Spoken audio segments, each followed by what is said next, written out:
Hello vlog passengers, it's Monday, and I've already done a review of this book on my other channel, but for some reason Peter Pan seems to lend itself well to the Thoughts from Places format, so here you are.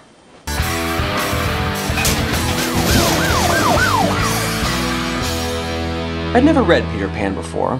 I knew the story and that I knew the basic plot elements, but I never actually looked at the original children's novel. And let me tell you, it's one loaded story. To me, this story is a representation of childhood, but not one that is entirely made of the idyllic innocence that some would have us believe that it is. The childhood of Neverland is not always nice. People die or get hurt, but the resiliency and selfishness that is inherent in childhood keeps them from being scarred by this kind of life. Peter forgets things soon after they are no longer a part of his life, and while in Neverland, so do the children, with Michael and John not even remembering their parents or their home. But we can't judge them too harshly for this. Children are inherently selfish. Barry understood this aspect of childhood. The three words he uses to describe childhood at the end of the story are gay, innocent, and heartless. It is not human nature to be selfless. It is in human nature to think primarily of ourselves rather than those around us. Children have to learn to be polite, to care, to think of others before themselves. Of course, some children learn this more quickly than others do, and some never learn it at all. It's the difference between that which is childlike and that which is childish. And aspects of childhood are still considered virtuous, like Peter being so concerned with playing fair that he offers Hook a helping hand so that they can continue to fight fairly. And when Hook takes advantage of this, Peter is so shaken that he nearly loses the fight. Barry, I think, would have us remember that neither being a child nor growing up is inherently good or bad.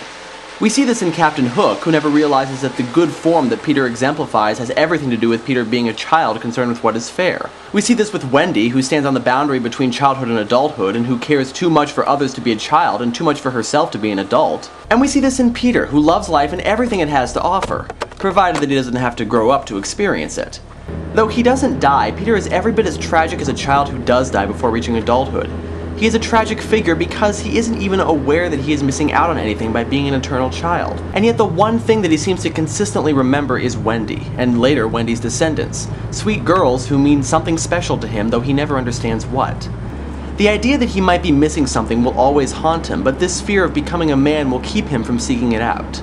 Because of this, he will never be as truly happy as he would have us believe that he is. The point here, I think, is that we may yearn for our childhoods again when being an adult becomes too difficult, but I don't think we would ever want to relive that time. We simply could not put ourselves in that mindset of being gay, innocent, and heartless. But at the same time, we should maintain some aspects of our childhood, the childlike rather than the childish.